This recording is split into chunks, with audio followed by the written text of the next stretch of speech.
अगर आपको अच्छे से पढ़ना है, समझना है, अगर आपको अपने भविष्य में अपने लिए कुछ अच्छा स्थान प्राप्त करना है, और अगर आपको आपके एग्जाम में सबसे अच्छे नंबर हासिल करने हैं, तो आपके लिए अंतिम मंजिल आगे कोई करीब लेकिन अच्छा स्थान प्राप्त you are most welcome. Hello students, I hope कि आप लोगों ने पिछली वीडियो देख ली होगी जिसमें हमने बात की थी ड्रेनेज। 9th क्लास का जो टॉपिक था ज्योग्राफी चैप्टर 3 ड्रेनेज या फिर अपवाह, वो वाली आपने वीडियो देख ली होगी, ऐसी मैं आशा करती हूँ। अगर वो वीडियो नहीं देखी है तो डिस्क्रिप्शन में उसका लिंक मैं डलवा दूंगी, आप लोग देख लीजिएगा। बिना किसी देरी के साथ जहाँ से छोड़ा था वहां से स्टार्ट करते हैं, शुरू करते हैं। चलिए शुरू करते हैं। तो सबसे पहले चैप्टर का नाम क्या था? चैप्टर का नाम था अपवाह।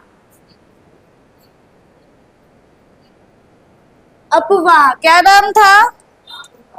अपवाह या फिर कह लो ड्रेनेज। ड्रेनेज चैप्टर का नाम था जिसमें हमने बात कर ली थी हिमालय की 3 नदियों के बारे में, है ना। हिमालय की 3 नदियां कौन कौन सी थी? पहली थी इंदु, इंदु नहीं, सिंधु। सिंधु, गंगा, गंगा और ब्रह्मपुत्र। लगभग जो दो नदियां थी उनका जो आगमन हुआ था वो कहाँ से हुआ था? मानसरोवर झील से, है ना, मानसरोवर झील से। और जो ये गंगा है इसका आगमन कहाँ से हुआ था? इसका हुआ था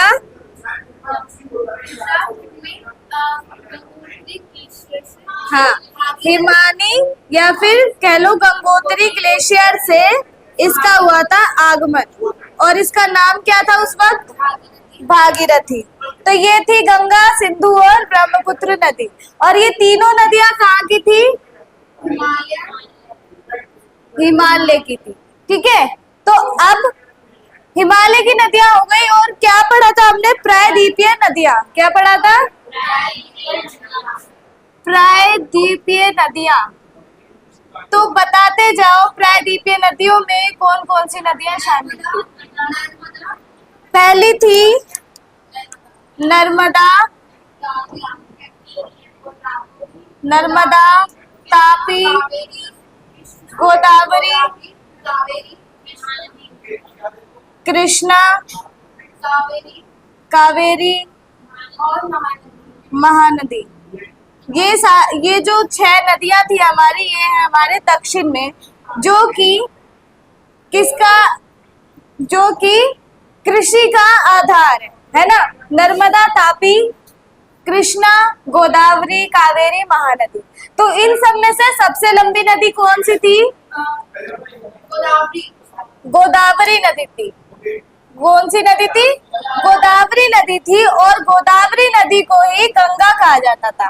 दक्षिण की गंगा, है ना, दक्षिण की गंगा गोदावरी नदी को कहा जाता था। इतना हम पढ़ चुके थे। इन सारी नदियों का उद्गम स्थल अलग अलग है, सारी नदियों का बहाव अलग अलग है। और इन सारी बातों को हमने पिछली क्लास में पढ़ लिया था, है ना। अब है तुम्हारा एक की पॉइंट है, भारत में दूसरा सर्वाधिक बड़ा जलप्रपात कावेरी नदी बनाती है। मतलब सबसे बड़ा जलप्रपात कौन बनाता है? गंगा नदी। और जब बात करें दूसरा सबसे बड़ा जलप्रपात जो बनाता है वो बनाती है कावेरी। दूसरा सबसे बड़ा जलप्रपात।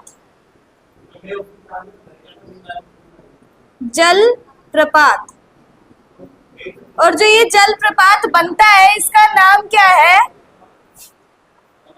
क्या नाम है इसका? शिव सुंदरम। क्या नाम है इसका? सबसे बड़े जलप्रपात का नाम है शिव सुंदरम, है ना, शिव सुंदरम। और दूसरा है पृथ्वी के धरातल का। मैंने बताया था आप लोगों की कि जो पृथ्वी है उसमें वाटर कितने प्रतिशत है? पानी कितने फीसदी है? कितने फीसदी वाटर है? 71% या फिर 70% ही मान लो। इसके बाद 29% क्या है? भूमि है। 29% है भूमि, 71% है वाटर। अब 71% में से सिर्फ 3% वाटर है जो पीने लायक है, बाकियों की ये सारे पानी क्या है? ये सारे पानी लवड़ी है। क्या है? खारे पानी है। ठीक है, 3% पानी पीने का है ना, साफ पानी है। और 3% पानी में से ही कुछ जो पानी है वो बना हुआ है ग्लेशियर, है ना। इतनी बात हम कर चुके थे, है ना। तो अब है तुम्हारा झीलें। क्या है? डस्टर का है इसको सब। अब है तुम्हारी झीलें। तो स्टार्ट करते हैं। रिवाइज हो गया ना? कुछ बाकी है? कुछ पिछली क्लास में ना समझ आया हो? नहीं है ना? आ गया सब समझ? तो चलो, अब है हमारी झीलें। तो झीलों का क्या मतलब होता है? लेक। इंग्लिश में कहते हैं लेक। लेक, ठीक है। लेक या झीलें क्या होती है? लेक या फिर झील क्या होती है? लेक या झील होती है जो बहकर जिनका अंत बहकर नहीं होता। क्या? बहकर जिनका अंत नहीं होता, मतलब कि ये ऐसे टाइप की होती हैं, ठीक है, जिनका अंत बहकर नहीं होता। पहली बात कि ये इसका अंत जो है वो बहकर नहीं होता, है ना। अब झीलें जो है ये 2 प्रकार की होती है। झीलें होती है 2 प्रकार की। 2 प्रकार की झीलें होती है। पहली जो कि बनती है नदियों से, या फिर कह लो सदाबहार जो होती है, सदाबहार, है ना। और दूसरी होती है जो वर्षा ऋतु पर निर्भर करती है। वर्षा ऋतु पर निर्भर करती है ना। तो जो सदाबहार झीलें होती है, अब झील बनती कैसे? तो आपने जब नदियां बहती है, जब नदियां शुरू होती है, ये नदियां बहती है, तो आपने गोखुर झील के बारे में पढ़ा है ना, कि गोखुर झील का निर्माण होता है। नहीं पढ़ा? पिछली क्लास में समझाया है मैंने आपको। ये जो नक्शा है,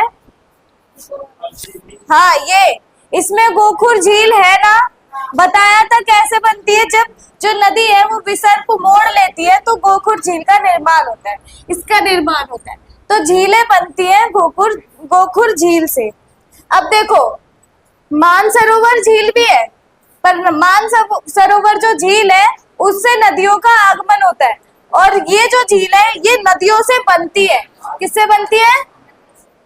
ये नदियों से बनती है, गोखुर झील। ठीक है, गोखुर झील।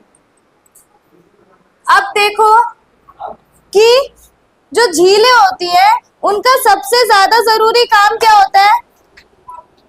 झील सबसे ज्यादा महत्वपूर्ण क्यों होती है? बताओ।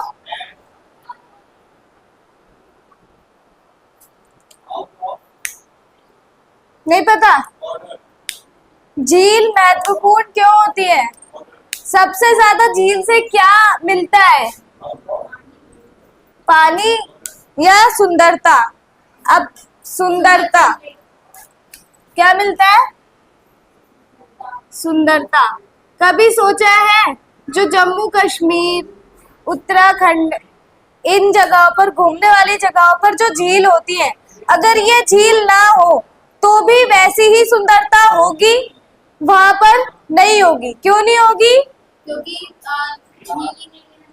क्योंकि झील सुंदरता का कारण होती है ना। जो झील है वो उस क्षेत्र की सुंदरता का कारण बनती है। ठीक है, इतनी बात क्लियर हो गई। झील जो है वो सुंदरता का कारण बनती है।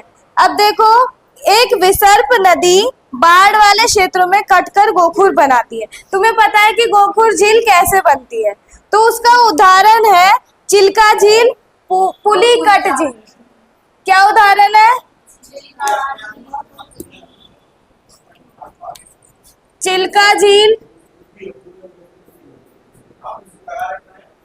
और पुलिकट झील। और एक और झील है कोलेरू। हाँ, कोलेरू झील। इनका निर्माण कैसे होता है? इन तीनों झील का निर्माण गोखुर झील से होता है। किससे होता है? गोखुर झील से। अब देखो, ये जो चिल्का झील है, चिल्का झील ये कहाँ पाई जाती है? ये है तुम्हारी उड़ीसा में। कहाँ है? उड़ीसा में। और ये जो झील है ये खारे पानी की सबसे लंबी झील है, सबसे बड़ी झील। ठीक है, और क्या है, जैसे ये तो थी जो कि नदियों के सहारे बनती है, अब वो जो कि वर्षा ऋतु पर निर्भर करती है ना। जैसे राजस्थान की सांभर झील, राजस्थान की एक झील है सांभर, जिसका आगमन कहाँ से होता है? राजस्थान। राजस्थान में एक झील है सांभर झील। ठीक है, सांभर झील और किस पर निर्भर करती है? वर्षा ऋतु पर निर्भर करती है ये झील। ठीक है, सांभर झील। फिर है तुम्हारी हिमानी द्वारा निर्मित। जैसे अब हिमालय है, जैसे गंगोत्री वहां से निकली, भागीरथी गंगोत्री से निकली हिमानी से, तो वो बनी गंगा नदी। अब हिमालय के द्वारा ही झीलों का भी निर्माण होता है। आपने सुना है ना कि जो नॉर्थ का इलाका है वहां पर झील बहुत ज्यादा मात्रा में पाई जाती है। क्यों पाई जाती है? क्योंकि हिमालय क्या है? बर्फ का पहाड़ है ना, बर्फ का पहाड़ है। तो जब बर्फ पिघलता है तो झील का निर्माण होता है। किसका निर्माण होता है? झील का निर्माण होता है। इसीलिए नॉर्थ साइड में बहुत सारी झील आपको देखने को मिलेगी, जो किस पर निर्भर करती है?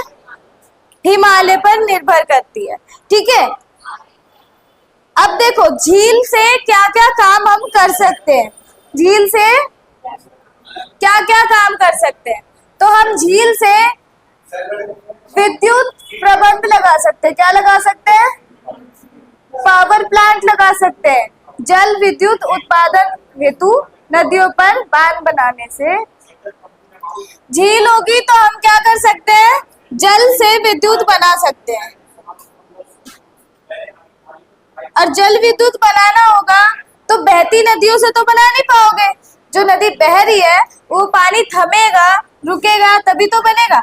अब नदियों से हमें बनाना है जल विद्युत। ठीक है, तो नदियों का पानी रोकने के लिए हमें क्या बनाना पड़ेगा? बांध, डैम्स बनाने पड़ेंगे। डैम्स बनाने के लिए या डैम्स बनाने के कारण झीलों का निर्माण होता है। झीलों का होता है निर्माण। ठीक है, एक हिमालय से होता है, एक डैम्स बनाने के कारण होता है और एक होता है गोखुर झील से। ठीक है, ये कारण होते हैं जिससे कि डैम्स झीलें बनती है। ठीक है, झीलें बनती है। एक उदाहरण है तुम्हारा गुरु गोविंद क्या बोलते हैं? बांध। क्या है? गुरु गोविंद सागर बांध। ठीक है, ये एक उदाहरण है जिससे ये जो बांध है इससे झील का कैसे निर्माण होता है, ये उसका उदाहरण है। आपके पेपर में आ सकता है। ठीक है, अब देखो झील से जल विद्युत बना सकते हैं और क्या कर सकते हैं? झील सबसे ज्यादा जरूरी चीज कृषि कर सकते हैं हम, है ना, कृषि कर सकते हैं। जीवन जीने की एक जीवन रेखा मान लो झील को, जो सुंदरता के लिए भी बहुत ज्यादा जरूरी चीज है, कृषि के लिए मतलब रहने जीने के लिए बहुत ज्यादा जरूरी है। ऊपर से हम विद्युत बना सकते हैं, प्लांट लगा सकते हैं इसके ऊपर, ठीक है। ये होती है हमारी झीलें। समझ आ गया झील क्या होती है, कैसे होती है। चलो फिर नेक्स्ट है तुम्हारा, अब ये तुम्हारी सोच पर निर्भर करता है, ठीक है। अब जो नेक्स्ट तुम्हारा टॉपिक है वो तुम्हारी सोच पर निर्भर करता है।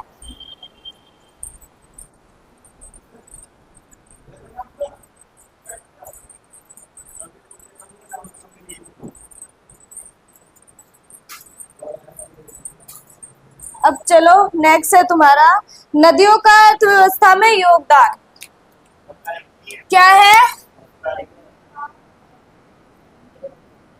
नदियों का अर्थव्यवस्था में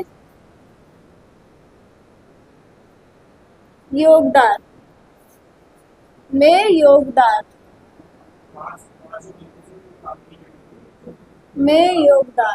ठीक है। नदियों का अर्थव्यवस्था में योगदान कैसे होता है। नदियों का अर्थव्यवस्था में योगदान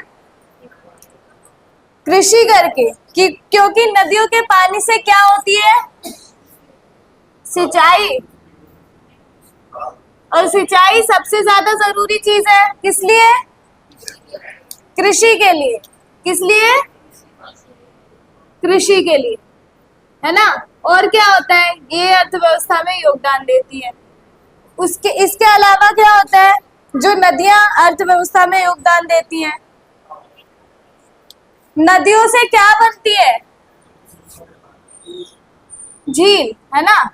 नदियों से बनती है झीलें, बनती है ना।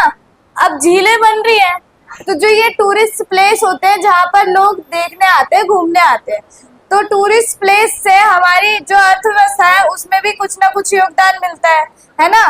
तो क्या होता है, झीलों की सुंदरता भी अर्थव्यवस्था में योगदान देती है, क्योंकि जो टूरिस्ट होते हैं उनको ये प्लेसेस बहुत ज्यादा अच्छे लगते हैं क्योंकि ये सुंदर होते हैं, ठीक है। और क्या होता है, झीलों से क्या, नदियों से और बनाते हैं हम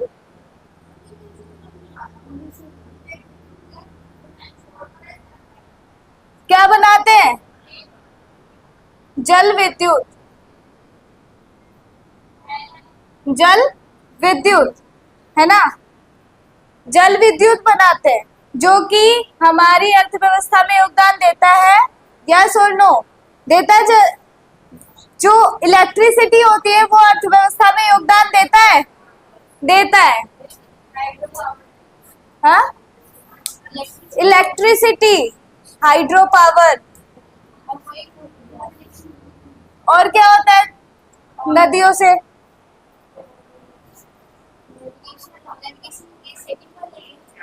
क्या। अब देखो नौ संचालन क्या कह रहा है, नौ संचालन मतलब देखो नदियां हैं, नदियों को क्रॉस करके हमें उधर जाना है तो उसके लिए क्या करना पड़ेगा, क्या चाहिए, क्या चाहिए, बोट चाहिए। नौ संचालन, हाँ बोट्स। तो बोट्स का काम बनेगा, बोट्स चलाने वालों को पैसे मिलेंगे, ठीक है, मनी मिलेगा उन्हें। तो मनी कहाँ इफेक्ट करता है, अर्थव्यवस्था में योगदान देगा, है ना। वो सीधा कहाँ योगदान देगा, अर्थव्यवस्था में। ये होते हैं नदियों के योगदान, होते हैं कि अर्थव्यवस्था में नदी क्या क्या योगदान देती है। बहुत सारे योगदान है। अब देखो क्लियर हो गया, नदियां क्या क्या योगदान देती हैं। कुछ आपको समझ आ रहा है तो बता सकते हो, अगर वीडियो देखने वालों आपको अगर कुछ याद आ रहा है तो आप कमेंट करके बता सकते हो, ठीक है। आगे समझ। तो नेक्स्ट चले, अब है नदी प्रदूषण। हाँ, जल विद्युत, नदियों से बांध बनाते हैं, क्या बनता है? बांध बनता है। बांध बनाते हैं ना ताकि जल विद्युत बना सके, तो ये सीधा इफेक्ट करता है अर्थव्यवस्था को। ठीक है, ये सीधा अर्थव्यवस्था पर प्रभाव डालता है अपना। अब है नदी प्रदूषण। नदी प्रदूषण, ठीक है। तो नदी प्रदूषण कैसे फैलता है और इसे कैसे रोक सकते हैं? नदी प्रदूषण,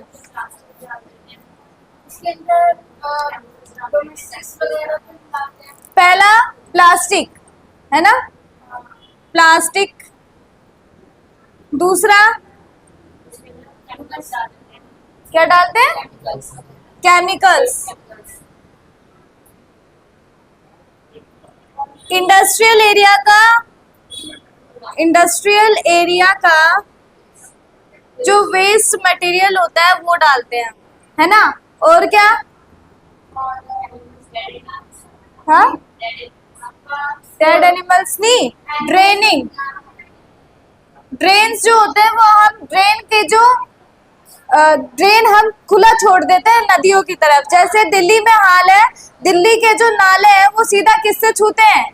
यमुना नदी से, तो जो कि यमुना नदी को भी दूषित कर रहा है ना। तो ड्रेनिंग करते हैं। उसके अलावा ड्रेन्स,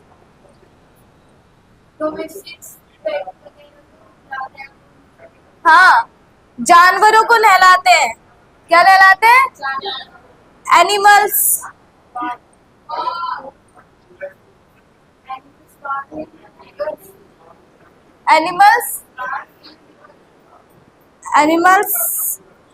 बस तुम समझ जाओ बस, ठीक है। एनिमल को बात कराते हैं जो कि वो पेट होते हैं, जैसे गाय भैंस, उन्हें खुला छोड़ देते हैं कि जाओ नदियों में नहाओ, है ना, जिससे कि नदी का पानी दूषित होता है। 5 हो गए हैं, एक और बताओ जिसके कारण नदी दूषित होती है। प्लास्टिक कचरे में आ गया।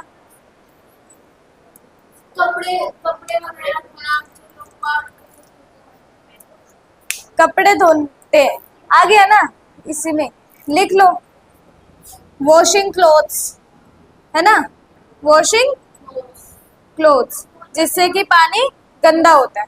अब ये थे नदी प्रदूषण कि कैसे नदी में जो है वो प्रदूषण फैलता है, पॉल्यूशन फैलता है। अब बात करते हैं कि इन पॉल्यूशन को हम दूर कैसे कर सकते हैं, इनके रेमेडीज। क्या रेमेडीज मतलब सॉल्यूशंस क्या क्या है? प्लास्टिक को, हाँ, प्लास्टिक का रिसाइकल करना चाहिए,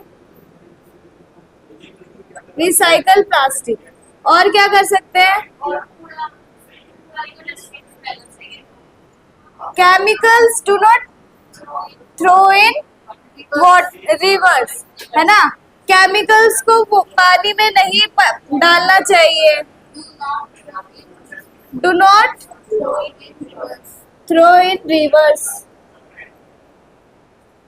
और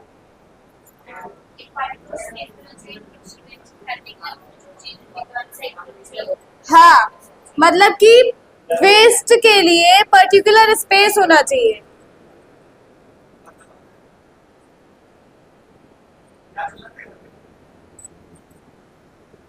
particular space for waste material, है ना, ताकि जो वो होता है वेस्ट मटेरियल होता है वो नदी में ना फेंक कर उसे दूषित ना किया जाए।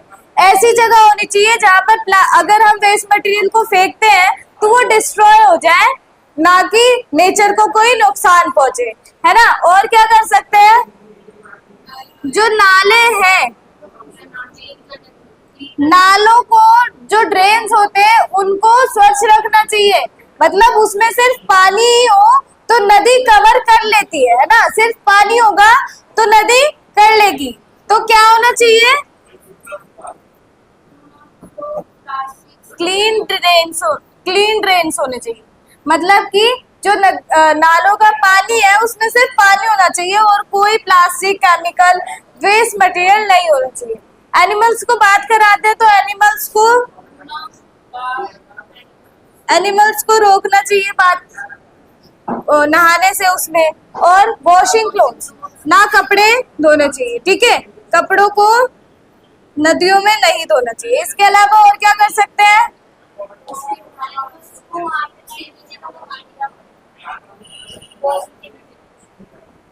वॉशिंग के नीचे का वॉशिंग आ रहा है,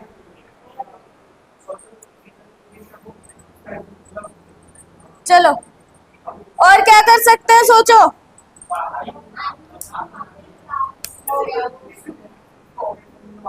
वॉशिंग,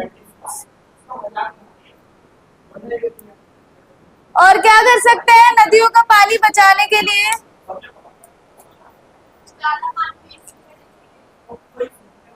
वाटर वेस्ट नहीं करना चाहिए, ठीक है, सब जाना क्रॉस का मतलब है नहीं, है ना। और क्या कर सकते हैं? डैम्स बनाने चाहिए, डैम्स को बनाना चाहिए, क्योंकि अगर नदियों का पानी हमें बचाना है तो उसके लिए डैम्स बनाने पड़ेंगे, वरना जो नदियों का पानी है वो ऐसे ही फैलता जाएगा और वेस्ट होता जाएगा, है ना। ये है हमारे रेमेडीज और नदी प्रदूषण के कारण, और कैसे हम नदी प्रदूषण को कम कर सकते हैं इसका कारण, है ना। आज की क्लास यही खत्म होती है, आप लोगों का जो टॉपिक था वो यही खत्म होता है। आशा करती हूँ आप लोगों को समझ आया होगा। मिलेंगे नेक्स्ट वीडियो में, तब तक के लिए जय हिंद।